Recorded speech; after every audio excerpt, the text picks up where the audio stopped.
Michael Dimick from Roots of Change. Just wanted to set things up a little bit. If you could advance to the first slide, Doris, that would be great.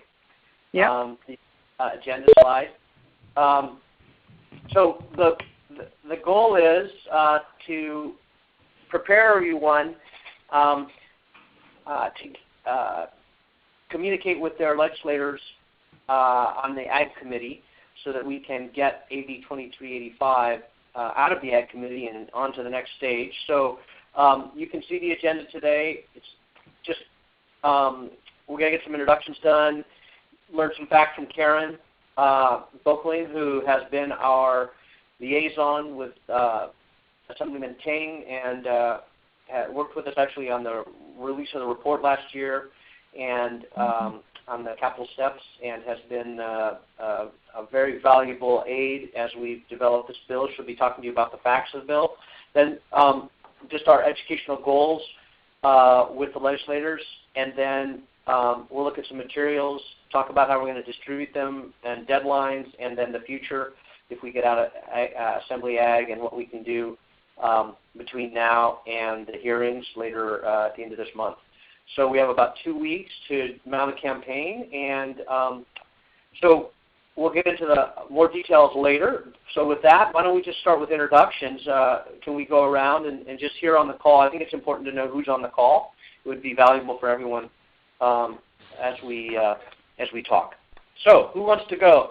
Let's start down in down in southern part of the state. Is anyone in Southern California? This is Park Troutman, San Diego Hunger Coalition, and I'm going to be a little bit distracted today, but I'll try to listen as much as I can. Okay, great, thanks. Anyone else? Frank Tamborello, Hunger Action, LA. Great. Anyone else in Southern California? Hi, this is Holly Calhoun with the Healthy Farms, Healthy People Coalition, and also supporting some work for Roots of Change. Great. Southern California? How about Central Coast? Haley Reitman from Everyone's Harvest, Marina. Okay, Haley, welcome. Anyone else from the Central Coast? Okay. The Central Valley. How about anywhere from the Grapevine North? Peter Ruddock is here, California Food Policy Council Steering Committee. I'm in Pickley. Great, thank you. Okay, how about the Bay Area? Jenny Carly Houston. Brinkman. Go ahead. Jenny Houston, Oakland Food Policy Council. Carly Brinkman, Ecology Center. Great. This is Martin Bork, Ecology Center, Berkeley.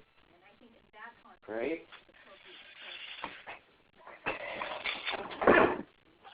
Anyone else? Okay. How about Northern California from let's say Sonoma County North, Marin, Sonoma County North, all the way to the border.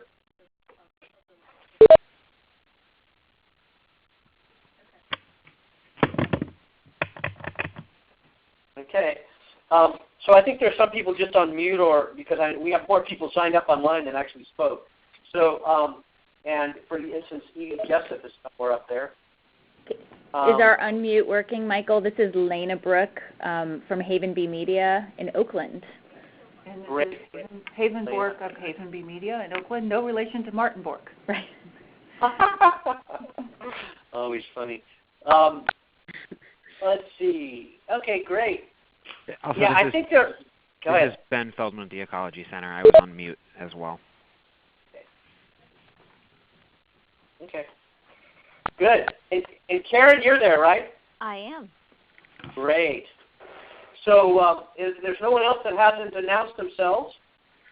Hi, it's Lisa Badenfort with Ag Innovations Network. Oh, Lisa, welcome. Thank you. Tanya with Richmond Food Policy Council. With who? Who was that last one? Tanya at Richmond Food Policy Council. Oh, yeah, great. Welcome. Good to hear from you. Okay, good. So with that, why don't we turn it over to Karen just to talk about the bill. what it is, what it intends to do, and its pathway in the Assembly, and what we need to do to get out of that committee.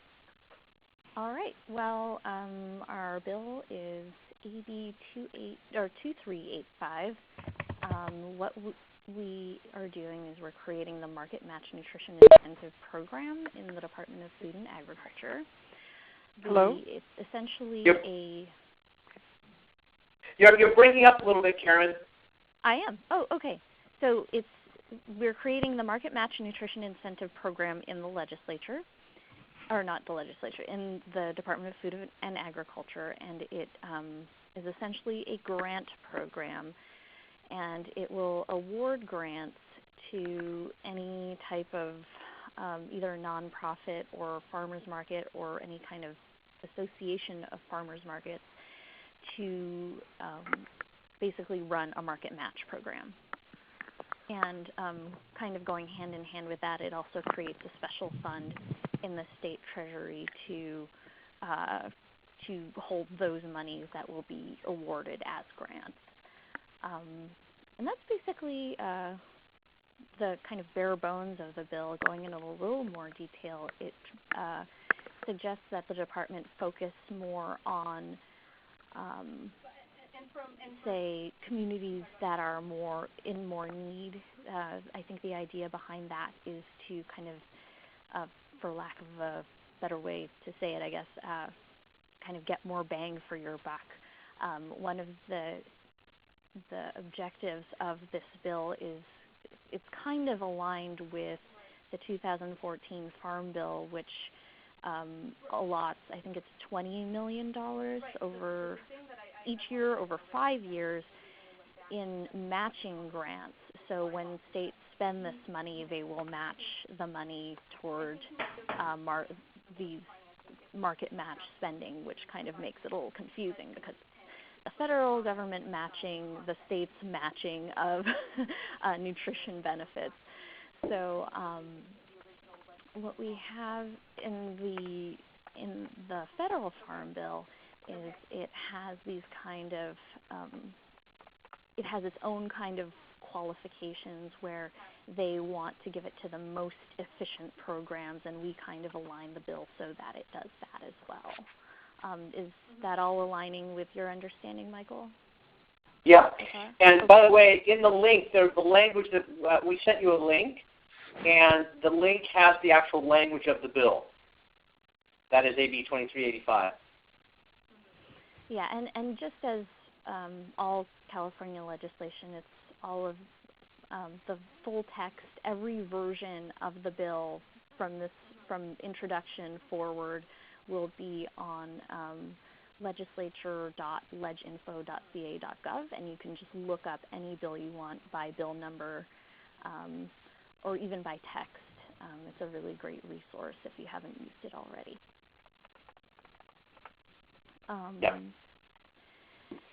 And as far as, did you want me to go a little bit more over what the intention of the bill is, Michael? Or well, why don't we ask the group if they have questions about that before we move on to the pathway and all that? Yeah. Okay. Yeah. No, that I think we could do. That's specific. Are there any questions over kind of what we're trying to do with the bill? Or okay. Karen, this is Yes? Doris. Is there somebody speaking in the background in your office? There is. Okay, we can actually hear her. Oh, sorry. Anybody have any questions?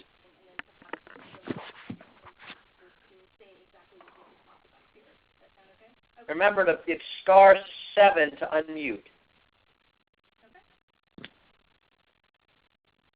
Okay, well, we can move on to pathway in the Assembly. So right now, we kind of have it's not a unique situation. It's actually something that's pretty commonly done here, but AB 2385, if you were to look at the original version, it's not really covering any of the subject matter that it currently is.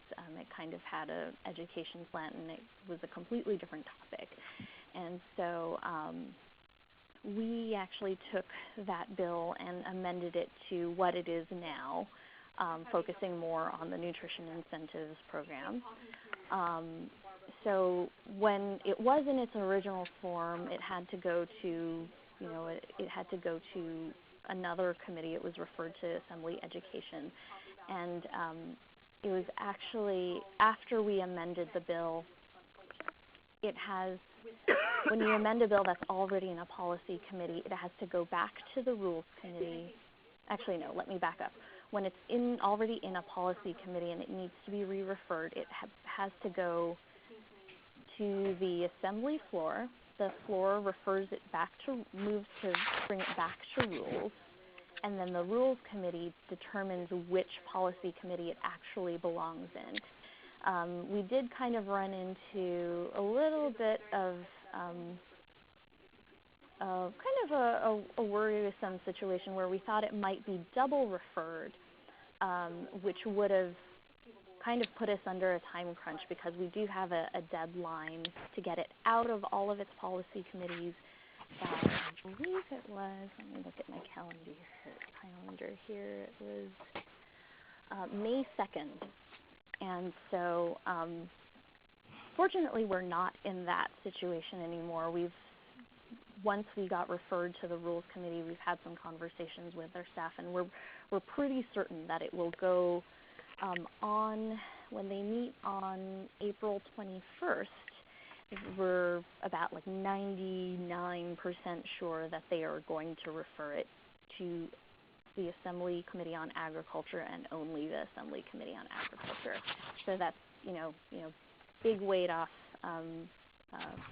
my back and all the rest of us, because it basically would, if we were to go to another committee, that would kind of force us to double our efforts on all fronts. It would be sending in 2 support letters versus just sending one, testifying in 2 different committee hearings versus one, and so this makes it a lot simpler. And so we're expecting that we will be referred to that committee on the 21st, and that it will be heard on, I believe, I'm sorry, when? Sorry, I don't know this. I think it's either the 29th or the 30th. So it will be heard in committee on one of those days. I'm just looking right here. Yes, it will be on the 30th. And that's confirmed on the 30th? Yes. Okay. I mean, officially it's not confirmed, but that's basically the only day they can do it. Okay. So yeah, they can't really set the bill for that hearing until they actually have possession of the bill. Right now, the bill is in possession of the Rules Committee, and so I mean it's literally like the bill in text, it's like a physical thing that they have. And so once the Rules Committee refers it to the Agriculture Committee, they will actually physically send that paper copy of the bill to the Ag Committee, and they will be able to set the bill for the hearing. So that will be on April 30th. Karen, I'm sorry to interrupt. This is Doris. I'm getting some messages that people are having a hard time hearing you. Is there any way you can speak up a bit?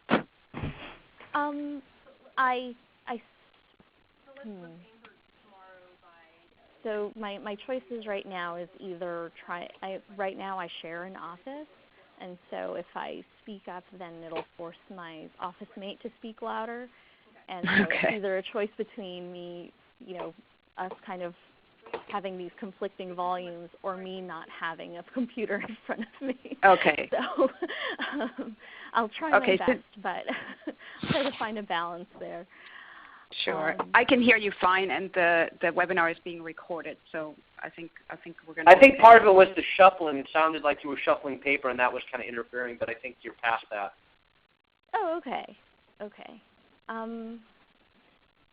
So where was I? So the bill is going to be heard on April 30th in the Assembly Agriculture Committee. what will happen is they will have an agenda of several bills, and the assembly member will make a presentation. We'll have, probably Michael will go up and make probably 2 to 3 minute testimony on the merits of the bill, and if there's anyone else who could come up in support of the bill, they could also say a few words on that as well. Usually the more people you can get up, the better, just, kind of as a good visual of the support to the committee, but also to contribute to the conversation. This is Martin. We can speak to the current state of the of Market Match and its effectiveness. Yeah, that would actually be very helpful to kind of say, yes, this is a proven structure of a program, and it's definitely worth the investment. So if you could make the trip up to Sacramento and to make those comments before the committee, that's always helpful. And when you're single referred to a committee, to policy committees, you really only get that one chance, other than Appropriations Committee. But really, when it comes to making those kinds of like the big substantive changes really happen in the policy committee, because once it goes to Appropriations Committee, it's all about the fiscal and not about more of the structural things, more of the substantive things. So how many votes do we need, and how many people are on the committee? So the committee is, let me just open this up here. We have 7 members of the committee. We just need a majority vote, so we'll just need 4 votes. A lot of times, I haven't really been able to kind of gauge how each of the parties feel on this, and by that I more mean the minority party. And so we might get bipartisan support, but if it does go along party lines, 5 of the members in the committee are Democrats, so we wouldn't even necessarily have to worry about if that were a major concern. That wouldn't really be an obstacle for us to get out of this particular committee. So besides getting the votes, what are our goals for this committee meeting? Is there press or other talking points or coalition building? Who else do we want to have there? Oh, let me build up that, Martin, because what I was thinking, I wanted to ask you, Karen, is, if only 2 of us are going to testify, do they have, as in other committee hearings, a time for the public to speak?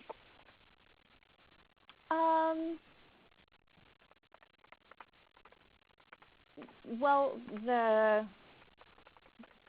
as far as speaking before members who are actually going to vote on the bill, there is no opportunity when it goes to a floor vote. It's only for committees. It's only what? It's only for committees. Well, that's what I'm saying. I'm saying in the committee hearing, you ask, we can probably get a fair amount of people to come. The question is, when they come, what, are they just going to stand in the room and be present, or is there a time for, where they often have a big lineup and people go and say, yeah, we support this, and they get 2 seconds to say why? Yes. So the latter of those 2 scenarios is what it's more like. I don't know if you've seen some of our policy committee hearings, but when we get like the really, really big things, and this is not what we're going for, but the kind of really contentious issues that get a lot of press, like for instance, when there was the shark fin ban, there were just lines of people out the door who were lined up for that microphone to testify in the committee and kind of say their piece. but kind of more for an average bill, it isn't necessarily a line at the door, but there can be a few people who come up and they speak for a while, and depending on how many bills are on the agenda, whether or not the chair is kind of in a hurry to get out of there, or there are a few factors that come into play, but usually if the comments are not necessarily just kind of robotic and redundant, as long as it's substantive and contributes to the greater conversation happening in the committee, the chair is very conducive to just letting everyone kind of say their remarks. But you have no feeling whether this bill is going to be controversial or not? Not yet. I mean, it shouldn't be. I think our biggest fight is going to be once we get to appropriations. Right. Yeah. Okay. So I appropriations. Have a question. Go ahead. This is Jill Eglin from Kern County. So, based on your past experience in appropriations, I mean, I'm just wondering what we can begin doing now to kind of prepare for any possible questions. I mean, is there any kind of data that would be helpful? I mean, just in anticipating, looking down the road. I mean, would it be helpful to, I don't know, but. Yeah. Sorry, Michael, what were you going to say? I was going to say, well, we do have a place on the agenda to talk about the future. So because if we get through the Ag Committee, then that'll be the next thing. It sounds like we think we're going to get to the Ag Committee. That's good news. I'm just trying to figure out how much. I mean, we're trying to coordinate here. So what show of force? I mean, should we try and get 10 people there, 15, 20? Do we want to pack the room? What do you suggest? I think we only need I don't think we need more than 10. More than 10. Okay. So we'll work. That gives us more than 10. Okay. So we'll get a clear. That will be our goal, to try and get 10 people in the room who would stand up and say, yeah, we support the bill. Okay. That's good. So, and then if it gets out of the Ag Committee, when it gets out of the Ag Committee, how long will we have until we go to appropriations? What's the time frame, do you think? Let me take a look at the calendar here. So it would have to be heard in appropriations before May 23rd. Okay. So if we were out of, we would be out of Ag on the 30th, which means we'd probably be in appropriations the following week. So beginning the week of May 5th. So any time between the hearing on the week of May 5th through the hearing on the week of May 19th. Okay, so that says to me that we do, after this call today, and we make sure everybody has the materials they need to get their letters of support to the Ag Committee, we will start preparing materials for because we don't have that much a window of a time. It could be 1 week, as short as 1 week, if they refer within, for the first hearing in May. So we will prepare materials, and this gets then to your question, Jill, about what kind of data we need. And I think Martin, crafting a letter of support that talks to the financial, to the financial piece, the payoff for the state, is probably something that we could do, right? We could develop something with Karen around a support level for the Appropriations Committee. Yeah. Okay, we'll do that. We'll get it out by the end of this week, early next week, so you'll have it you guys will have it, so that when we send out the call to say, hey, get your letters in to the committee members in the Appropriations Committee, you can send it to the chairman and CC all the members. That make sense, Karen? Yeah. Okay. So, Jill, does that? We don't have the. I mean, we don't have. I don't at my fingertips. Maybe Martin does to answer your specific question. Or do you want a specific answer now, Jill, or can it wait? No, it can wait. I'm just thinking, as the county with probably some of the most appalling data, just it'd be a shame to, let this opportunity go to waste to use it. So. Well, that's a great point, and so maybe one of the things we could do in our setup for you in the support letter, we can suggest the section where you put in data for your place where you live. Because I think every region probably has some data that could be quite useful, and yeah. So Karen, building off this, do we want, for the Appropriations Committee, do we want people in home districts to be calling the home offices saying we support this bill? In the district offices? I mean, if it comes to that, I don't want to, with the thing with that particular committee is that a lot of the decisions tend to happen before the actual hearing, and like a lot of kind of the different, I don't know how to explain this. It's kind of where it starts is when you kind of start getting this feedback from both the committee and the Department of Finance on how much your bill will actually cost. The Department of Finance has their own estimates, and they will make their recommendation, and then the Appropriations Committee will make their assessment as well. And it's kind of when you get that feedback, when you really start to get an idea with what you're working with. And the way that the bill is now, it's not a direct appropriation. We're not taking money directly from the general fund to do a specific thing. It's more of like an internal administrative thing, and I think that's where the Department of Food and Ag is really going to come into play when they, because they kind of take part in that calculation too as to what creating the program and creating that fund is actually going to cost them, just setting up that structure. And so I don't know if it's really going to come to having to have people make phone calls in the various districts. I mean, that's kind of more of a last-ditch kind of effort. If we could handle it internally, just between the departments and within or with the committee, I think we won't have to resort to that. So we'll keep you posted, but I don't think it's likely at this point, but you never know. Okay.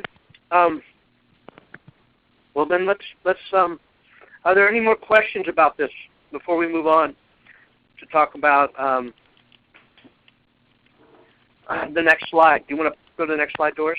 Well, this is Martin. Yeah, go ahead. I was just wondering if within the committee members we want to focus on letters of support from people in their district, or whether we're looking more for the statewide kinds of support, from bigger ag groups, or what's our target here? I would say both.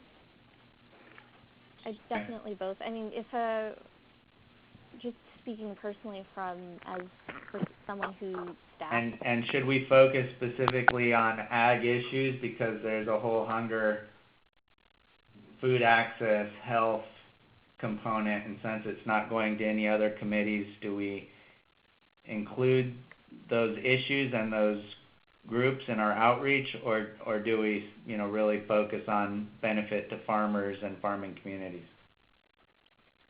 I would say one of the things that's kind of remarkable about this bill is that we expect support from kind of two different fronts that we don't normally, that are usually kind of in opposition with one another. I mean, there's the whole human services side of it, but there's also the more of the farmers and the ag community side. And so if we can kind of take from both, that would, I think that will start getting people's attention. Okay. Well, here's if you look on the slide, you can see, does anybody on the call, are any of those names familiar to you as your representatives, your assembly people? Tony Atkins from San Diego, isn't there somebody on the call from San Diego Food Policy Council? San Diego Hunger Coalition. Yeah, so Tony Atkins is your rep, right? Your assembly person, now the speaker. I vote for her. Okay, so that's great. A letter from you to her would be, in support would be helpful.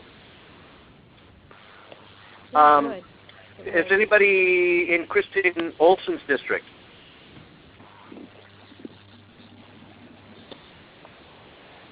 How about Dahl? Carly, do we have anybody in Market Match, Lodi, Modesto, Oakdale, anything like that? Nope, none of those places. We have some Kern County and what about Fresno Tracy, County. Stockton? Nope. Okay, that's the chair and the vice chair, right? Okay. What about where is Dahl, Penn, or Quirk from, or Yamada? Where are they from? I believe Yamada is from Davis. I know that. Bay Area. Dr. Pan is here in. Some of Maria Yamada has some Sonoma County as well. Okay. So that's someone we could actually, that's someone. It would be good to hear. There are folks certainly in Sonoma and Davis. That looks like Yolo County to me. I'm looking at the district map. Would that include like Full Belly and River Dog and some of those farmers? Yep. Where's Quirk from? I think he's Bay Area. I don't remember where. Let me. Even though some of these aren't not necessarily their district, what about our Sacramento partners? Are they going to have a louder voice? That's a good question. Quirk is Hayward, Union City, Fremont. There's market. We have markets there. Mm-hmm. Through the farmers market, Pacific Coast, right? Yeah, Pacific Coast and also Agricultural Institute of Marin. Okay, good. So both of those should be writing letters. That would be great. Okay. Good. Just a general question. We could put together one sign-on letter for the Market Match partners, called the consortium members. Or we could ask them to send in individual letters. Which do you think would be more impactful?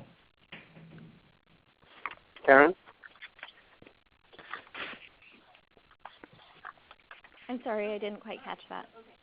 We have about, 15 or 18 17 partners across the state running markets, 160 markets. We could get one letter and ask them all to sign on to it, or we could ask them to send individual letters. Which do you think would be more impactful? I think at this point we can do individual letters, and here's why.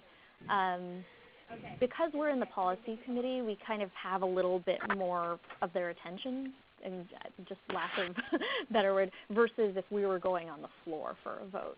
And so I think this would be the opportunity for each market because I'm assuming they're in kind of different places, different communities, different populations that they're serving. It'd be their opportunity to kind of say what their individual experiences are with working with a specific, with their community specifically. And so for the purposes of this committee, I think if they could send in their own letters, that would be great. You're talking about the policy committee or the ag committee? The ag committee is the policy committee. Thank you. So that's good. I think that individual letters is the way to go, and so that gets us to the sample letter.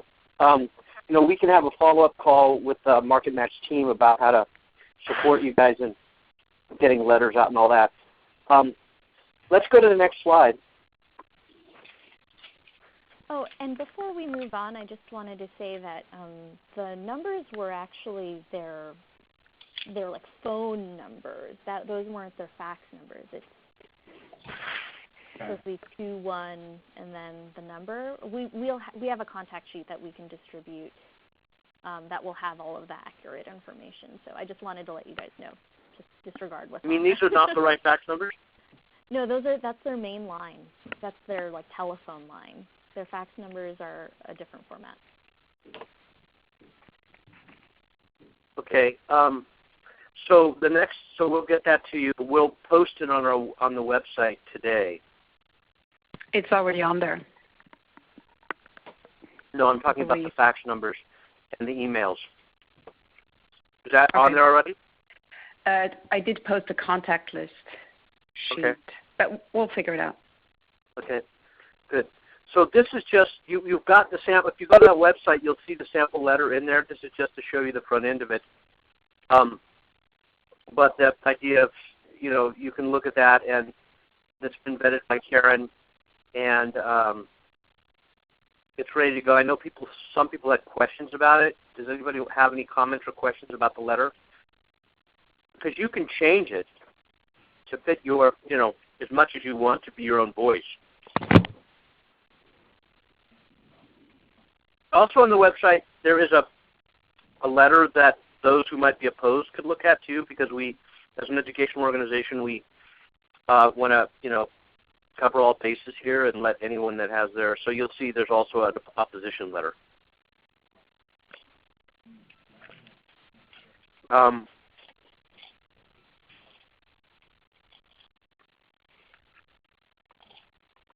Any questions or anything about this letter?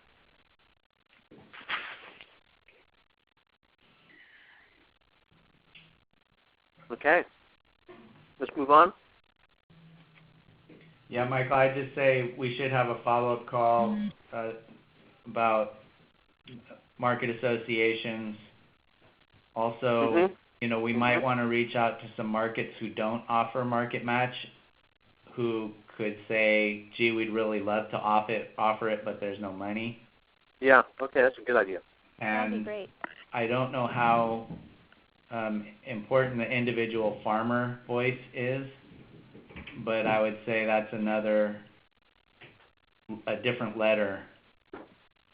And voice that we should strategize around. Okay. And then just the final point is, in terms of the big ag organizations, is that something you're going to reach out to in the next couple of weeks? Now that we know, I'm going to go to, well, actually, I've already reached out to Farm Bureau. I haven't heard back from them, and Western Growers. Okay.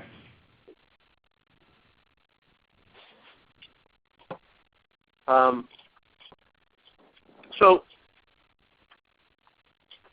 the other thing we wanted to do is see if we could just generate some contacts and letters from, followers of Roots of Change and followers of your own organizations. So we're encouraging you. We're going to set up a link to an action page on our website. We have a section of the ROC website. You could do this on your own website if you wanted and do your own link.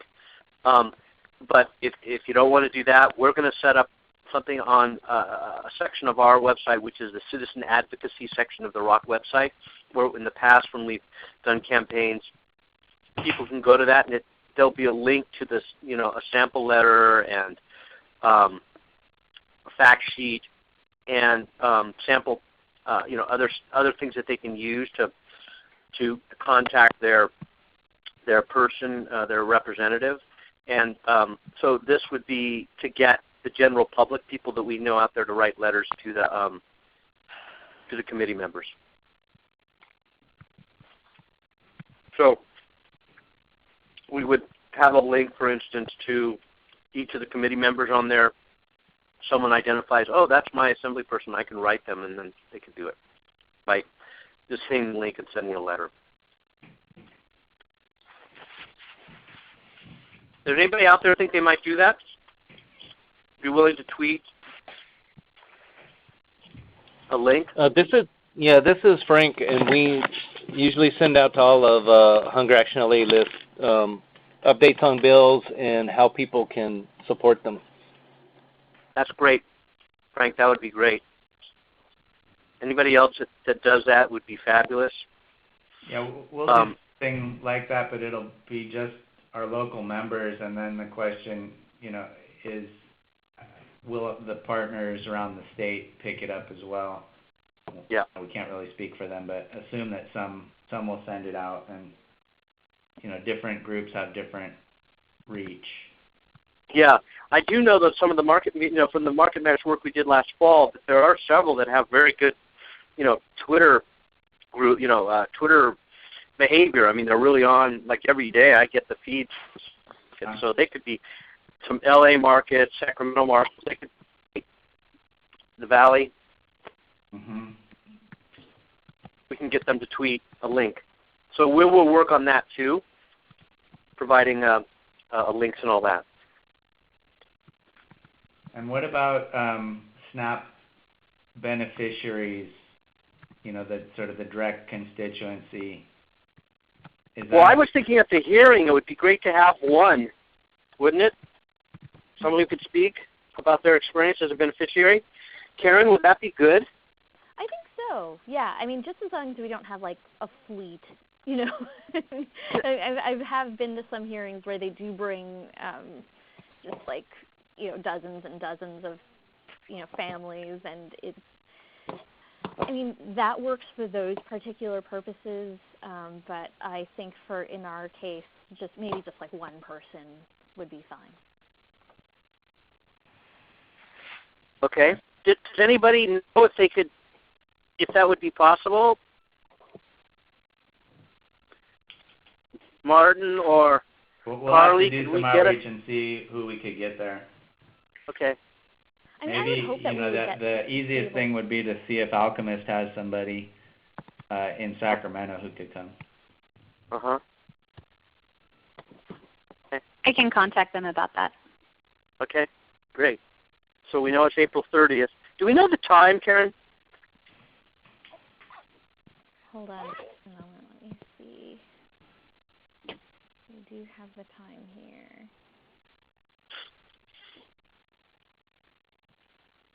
1:30. 1:30. Okay, they have to be there in the afternoon. 1:30 in the afternoon on the 30th. Okay. Let's go to the next slide.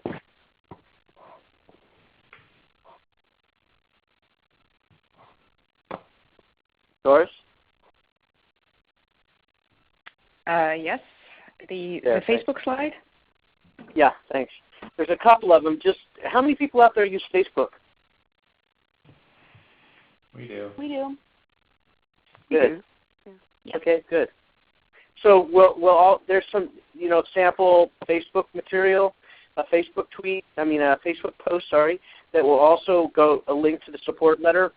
That'll be another way to generate some letters. So let's see if we can do it. It'd be really interesting. My goal is to get like 50 letters in. It would be nice between all these channels to get 50 letters. Just to show that there's broad support up and down the state, and all these different channels might help us do that. So, but we have a very short window. This is all going to happen by the 22nd. Right, Karen? You want those letters in by the 22nd? Is that correct? Yes. So,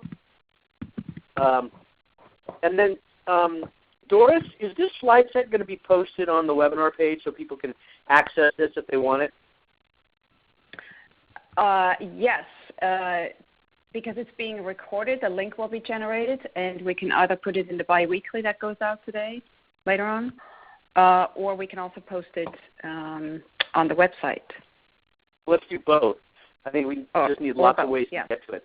So people can, if they're interested in using the language, or and then we can update the slides to have the correct contact information for the legislators. Sure. Okay. Next slide.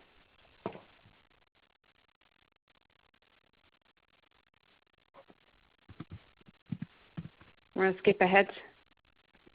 Yeah. This is just the other Facebook sample. Yeah, we'll have that up. We don't need to look at it now, but we will post them on the materials. Okay. Okay, we're just reiterating stuff here. So April 22nd, and Karen has suggested in the past that the best thing to do is get the chair, write the letter to the chair, and then make sure all the members get a CC, and then I'd like to be CC'd, and Karen would like to be CC'd, just so we know. We're trying to measure what kind of response how many letters we can actually produce. It's helpful for us to understand that as we go forward in this kind of work. So please send us copies. And then I guess we can tweet.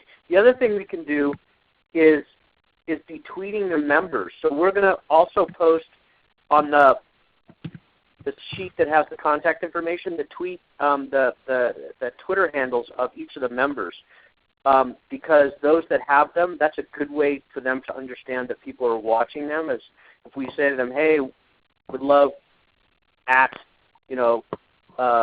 Eggman, Assembly or Woman Eggman, to support AB 2385." That kind of stuff I think could be useful as well.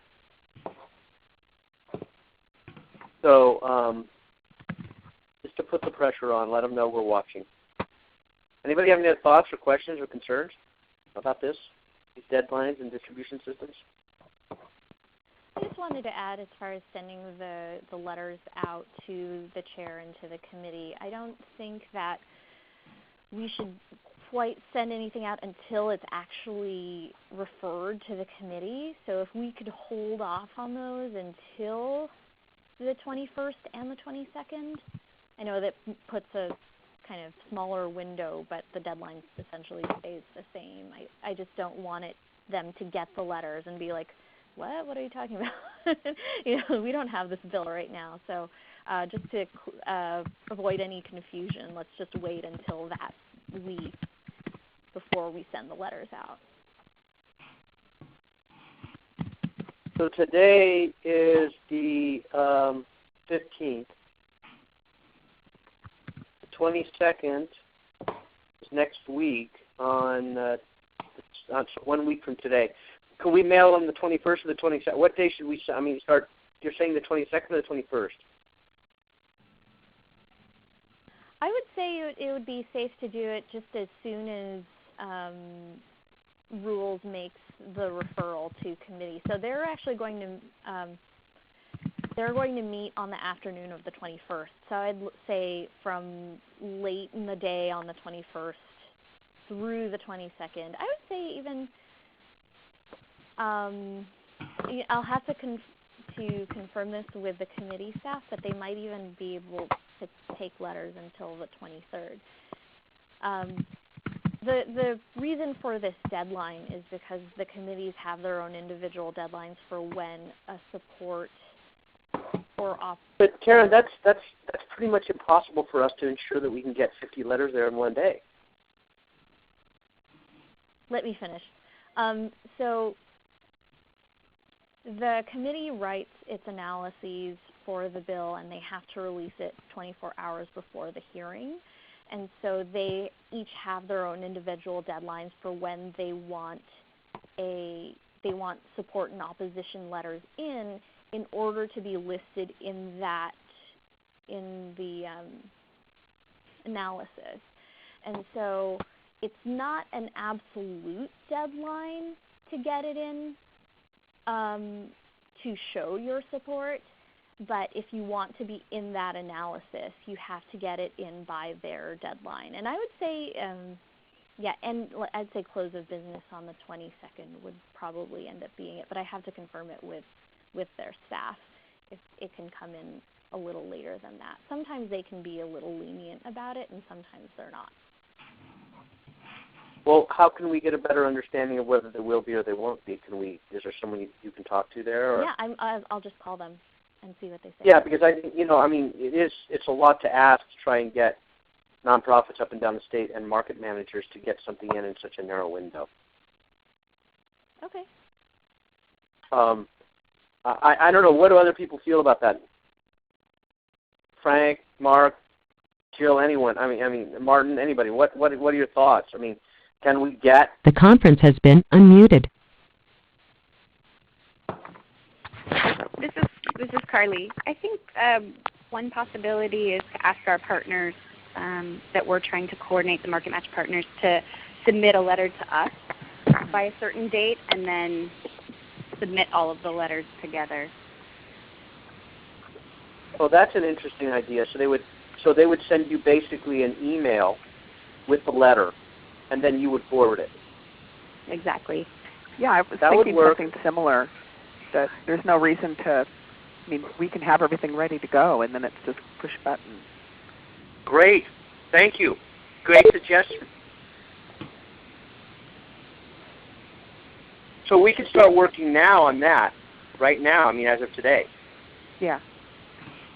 Everybody should date their letter the 22nd and get it to you by the 22nd, and by the end of the day on the 22nd, we'll have them in. Mm-hmm. Sounds good. Okay. That's great. So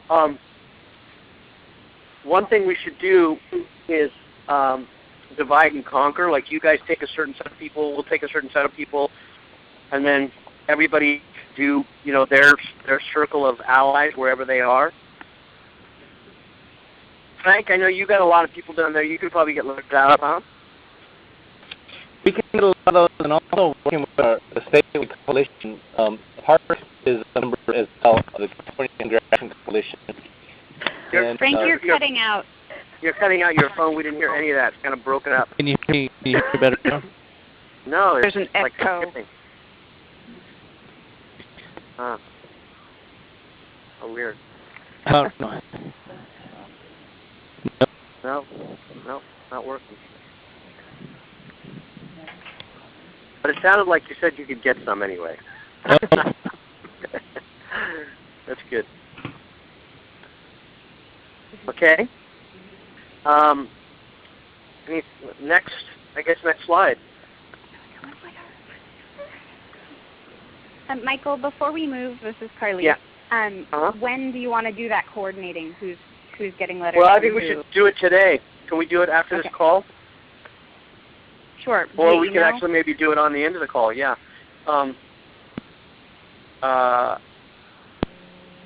So this last slide really had to do with so it's the 30th. We know that after the 30th, if we get out of that committee and we'll be back in touch.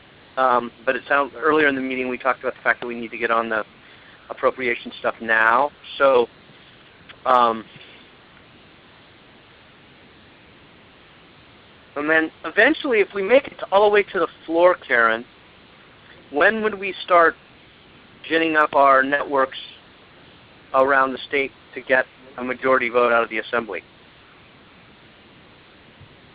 Well, I would say basically as soon as we get out of approach, whenever that ends up happening. I don't know if it's, let me see if I can get a hard date on that. Can't hear you, sorry. I'm trying to figure out when it would be heard in appropriations.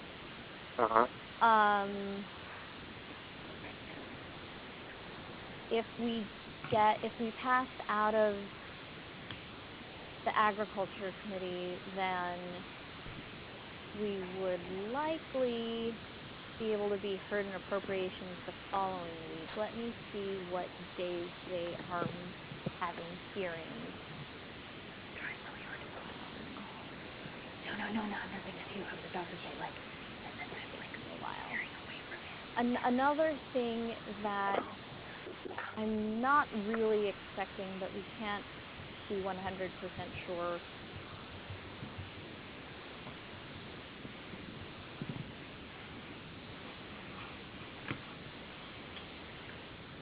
I'm sorry, I guess I didn't understand. You said that you're not 100% sure that what?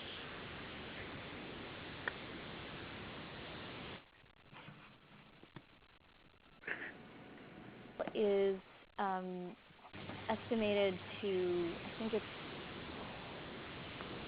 it's estimated to cost more than, I think it's $150,000. It goes on a suspense file, and then it's voted on a later date.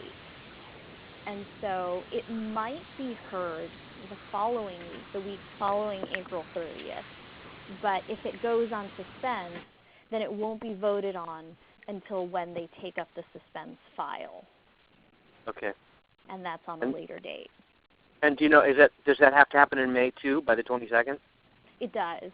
There's just one final hearing when they take up the suspense file, and the chair of the committee just reads off the votes for every single bill on that file.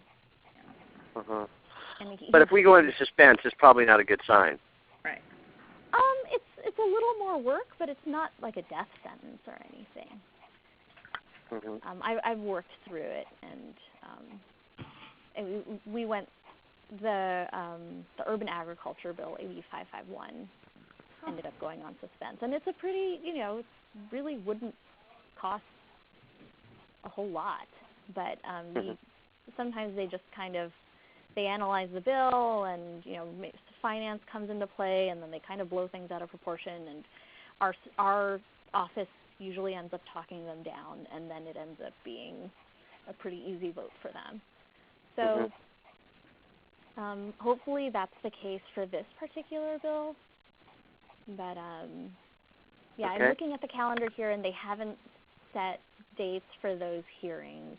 So if I had to guess, it would be on the I think it's the 22nd that they would take up the suspense file. So we could be going as late as May 22nd on that particular piece. I mean, we can talk about that a little more later. Okay. Yeah. But I'm just trying to think, if it gets out, let's say it actually gets out of the Appropriations Committee, when do the floor votes take place? From when to when? Bills have to leave their house of origin on May 30th, so it's just the following week. And we'll have floor session every day that week. Week of the 30th? Yeah. Okay, so the week of the 30th is when they vote. And then, and then it has to go over to the Senate side, but we can worry about that later. Yeah. Okay. Well, I think we've done as much as we can in terms of download. Now we probably just ought to make up a list of who we're going to contact and break it, divide and conquer. Who can stay on the call to do that? I can. This is Carly. Carly, okay, I can. I can. This is Jill. Jill, great. This is Ben. I can stay on for a few minutes. Great. All right. Well, Michael, this Karen, is Lena. Haven and I have to drop off, but we can once you guys have your plan set. Yeah, we're going to meet tomorrow. I mean, we meet on Thursday, so we can figure out all the Twitter and Facebook stuff by then. Perfect. Good luck. Okay. Okay. Great. Bye.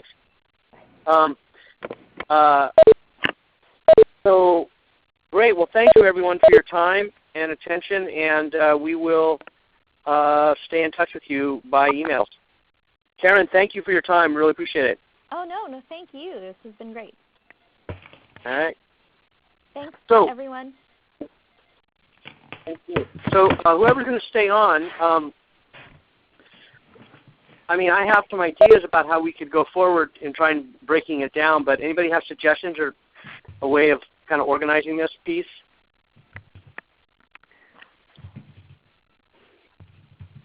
No, what's your idea? Well, it seems to me obviously that the Ecology Center, which is managing the market match, has probably a big list. They've got, as was said, 17 partners and 100 and something markets. So I would assume that that's one whole set of work that they would tackle. Then there's a group of NGOs up and down the state that we need to tackle to get letters out of. So, Jill, in your case with the Central Valley, I mean, how many organizations do you think you could get letters out of that would send them all to you and you would deliver them on the 22nd? I could imagine that I could get at least like half a dozen. I don't know. Is that like? That's great. Is that okay? That's not like a scrawny number. That's okay. That's a good number. Hey, I'll tell you, any number you could do is great if you think you can get that many. How big a swath of this valley would you be dealing with there? I'd be dealing with primarily Kern, although I could see if Peter could do some stuff in Tulare. Okay. Is Peter still on the line? I don't think so. So Jill, I'll ask him. Jill, Okay. I'd be curious to hear who you're going to reach out to, just because we probably have a little bit of overlap with the partners that we work with for Market Match and then their partners. So maybe offline we can talk about that. Yeah, definitely. Okay. Yeah, like Fresno EOC, right? Well, they're in Fresno County. Yeah. So they're above you, right? But would you? Yeah, they're above. Jill, were you thinking about them? Were you thinking about them? No, I was good. I was thinking about like some of the small, like the medium farmers, and there's a coalition of those medium farmers, and getting that coalition to write a letter about the economic benefit of this for them, because it's a new market. That's great. And I know that Kern County Public Health Department's been very active. Yeah, and that's they're on our food policy council, so that was okay. Great. Yeah. Do they feel like they would write a letter? Can oh yeah. County well, office I don't write know. a letter? It depends. I mean, the advocacy. If it depends how. I'll check. It may be difficult for them, but it's possible that one of the partners, one of their collaborative partners in like the communities of excellence, that might be a way to get. I mean, they can definitely help me brainstorm. Okay, good. I mean, the other thing is they can maybe provide some facts about, they could send a letter saying this many people in the community could benefit if this was in place. They don't have to say we support the bill. Yeah, absolutely. Yeah, we just did this whole. We also did this whole public opinion poll that the California Endowment funded, and in that there is what we found out is that there is like tremendous response for expanding, like incentivizing the farmers markets in some way. So and we're a conservative county, and this was the survey was conducted with voters. So so I mean, there's some stuff that we have that could really be helpful for this. In fact, we were just discussing it yesterday. So great. That'd be great. This is Doris. I'm asking a couple of questions on Martin's behalf. He's having trouble with the audio.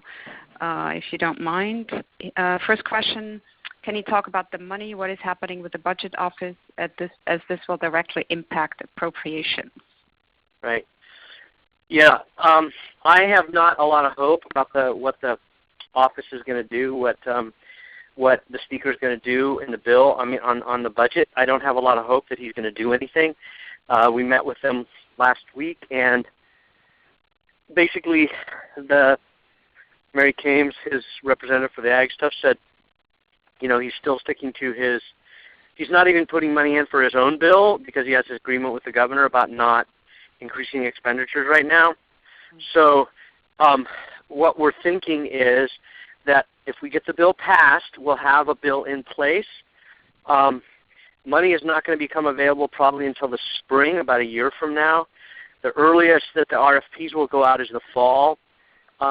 And so there will be a little bit of a delay, but it's possible that in 2015 money would be available.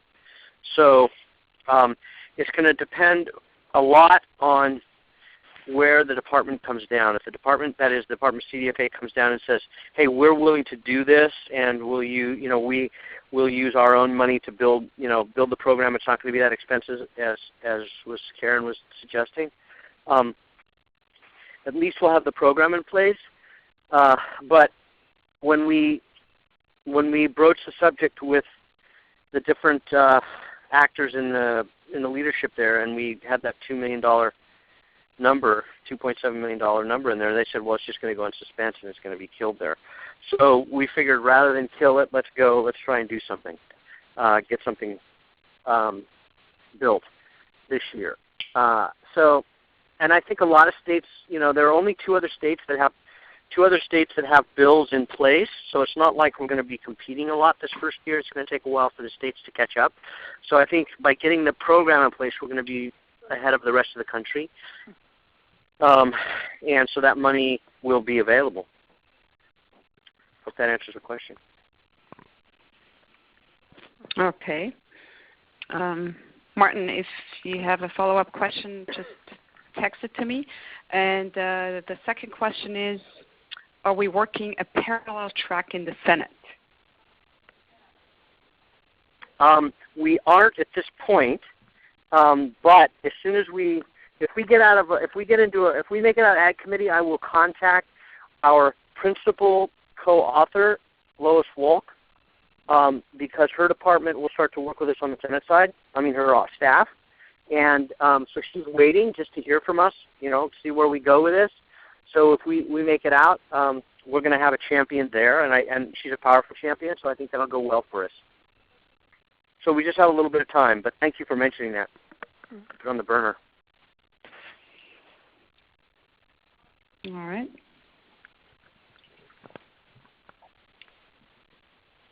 I don't have a follow-up question from Martin. He just says thanks. So I have a question for Carly and Ben now. So what do you need from us in terms of getting your, the Market Match Network and farmers markets, individual farmers markets ginned up? What do they need? Well, I think that the most essential thing is the form letter, and I haven't had a chance to look at the one that's posted on your website and see if it's different than the last version that I've read. Yeah, it's a little different. Okay. But I think that if there are some necessary changes, we could probably make those internally and then push it out to the Market Match Consortium. And then because of our work with the California Alliance of Farmers Markets and also the EBT work, we probably could ask some of our associated farmers markets to support it through those lines as well. That'd be great. Ben, does that sound right? So on the Alliance front, we did have the opportunity to discuss it on our call yesterday. The steering committee felt that for the Alliance, because the Alliance does not have a process by which to take a position, that they were not ready to endorse the legislation as the California Alliance of Farmers Markets. We will be taking up that question of how the Alliance would get to that point at the next meeting, but that's going to be about 3 weeks from now. So we're not going to get an endorsement from the Alliance before the end of April, but we definitely can work with individual markets. Some of the steering committee members are also part of the Market Match Consortium. There's a fair bit of overlap there, but we can definitely work through the Alliance to reach out to other market operators. So how many letters in total do you think you guys can generate? What's your goal?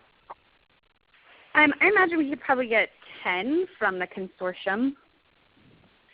And then in terms of markets that are not operating Market Match already, maybe from my end, maybe 2.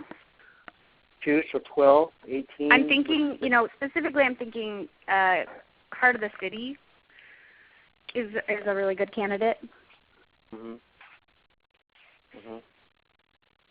Well, go ahead.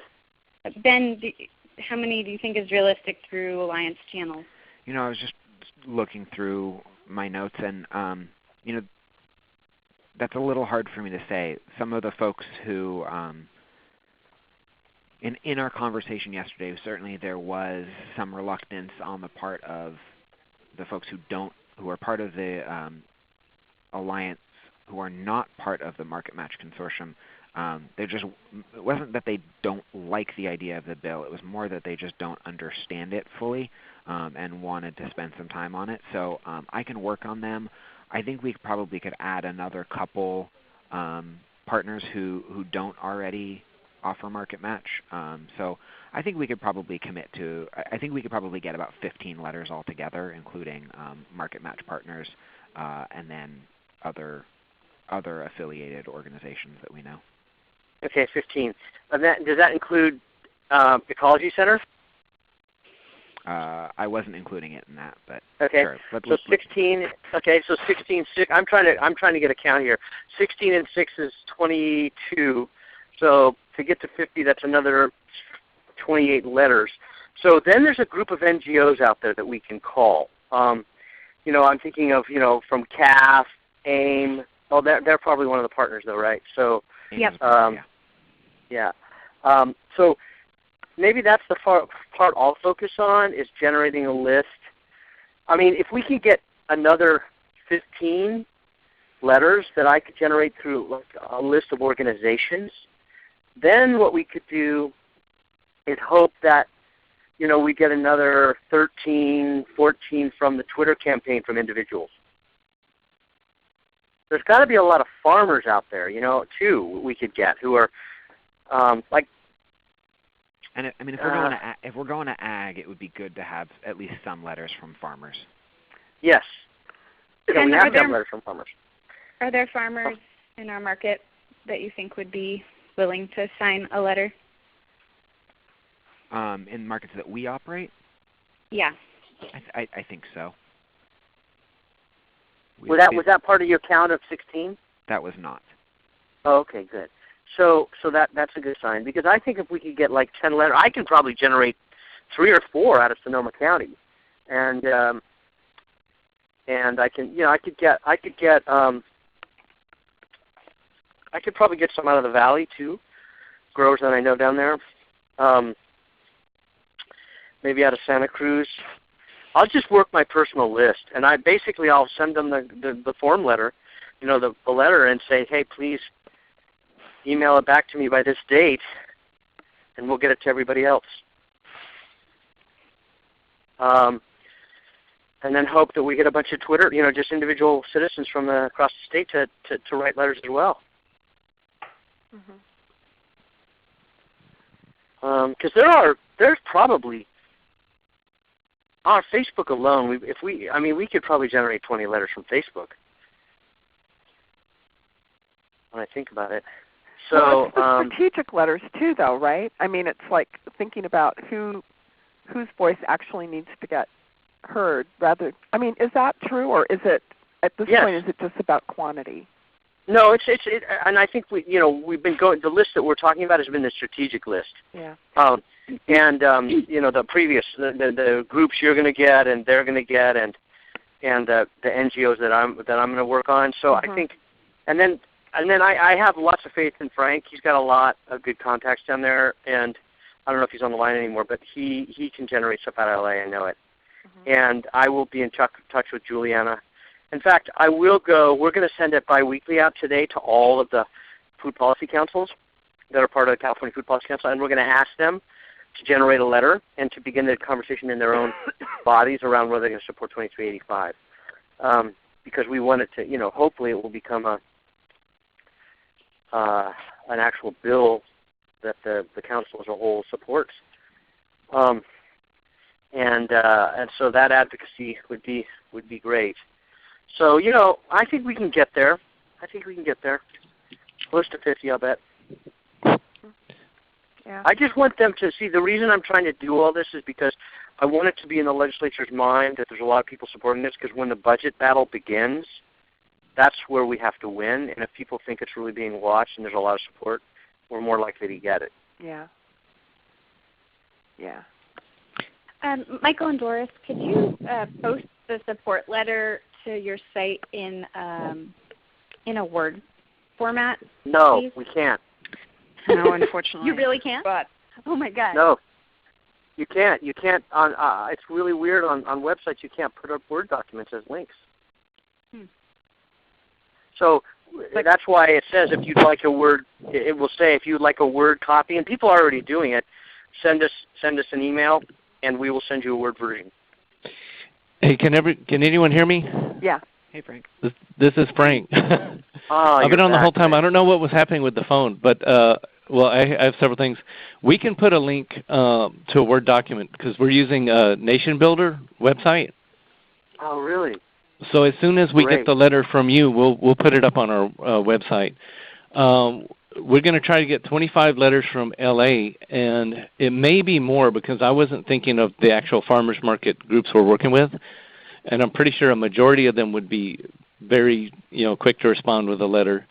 And then the other thing, and I sent an email to all y'all about this, is our partners in Chalk. I just sent you a partial list of them, but I think it may overlap with some of your efforts to get letters, which from my experience, that's not a bad thing. To have more than one person going out and asking for the same people. People don't mind it. They just get a sense of urgency about it. Right. I'm with you. Thank you. Okay. And then I just had one question, which I should have asked way back at the start of the call. But does anyone fear there might be any pushback from some of the big growers about this program? And they would say, hey, how come we're excluded from it?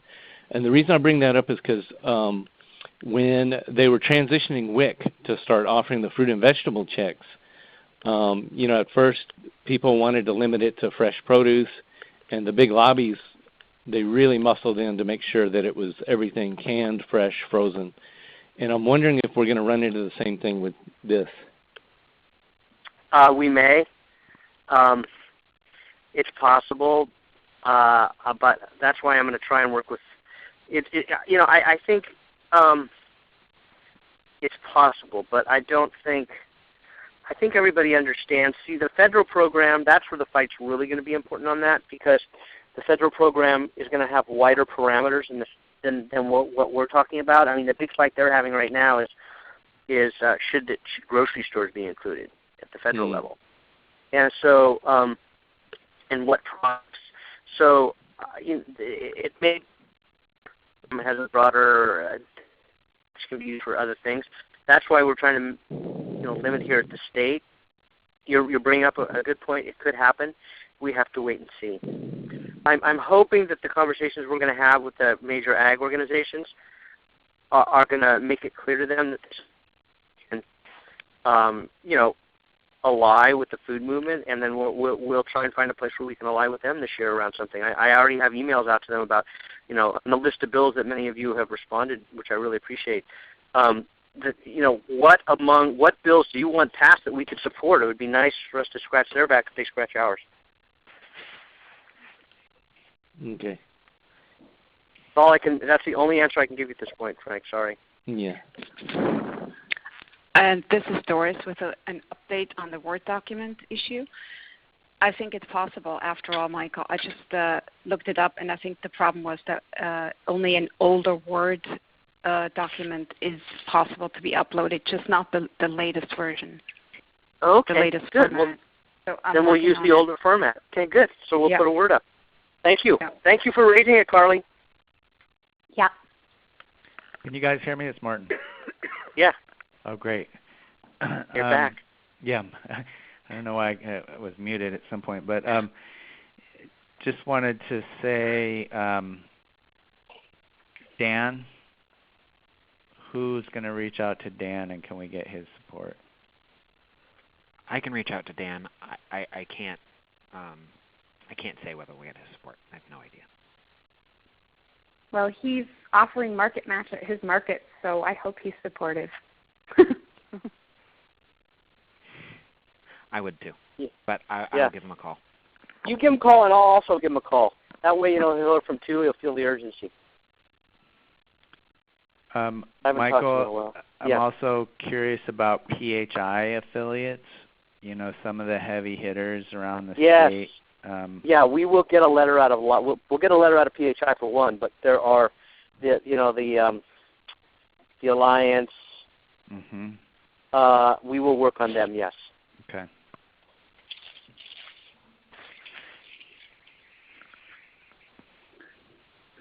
Cool. And so, Okay. Michael and Doris, you'll get the correct email contact information for the chair and the. Okay, great. Yeah, it's so funny because she gave me that system. That's why I was kind of shocked and silent. That's the system she gave me for those faxes. So we'll update it to make sure it's right. Okay, thank you. Okay. Anything else? I'll just be bugging you guys by email and calls, individual calls over the next couple of weeks if you don't mind, if I have your permission, just to check in so I get a feel what's going on and call on me if you want. If you talk to someone and you think it would be helpful to have another call, I'm happy to call. Just send me the number, the name, and any kind of bullet points you want me to make, and I'm happy to call. Okay, thanks. Thank you all. Really appreciate it. Let's see what we can do. It'll be interesting to see how we can do. I'm curious. Aren't you? Yeah. Yeah, it's exciting. Thanks for coordinating all of this. Yeah, it's a pleasure. Okay, so talk to you all soon. Okay. Bye-bye. Bye. Ciao. Bye, Doris, everyone. I'll call you. Thanks a lot. Bye. Okay. Thank you. Bye, everyone.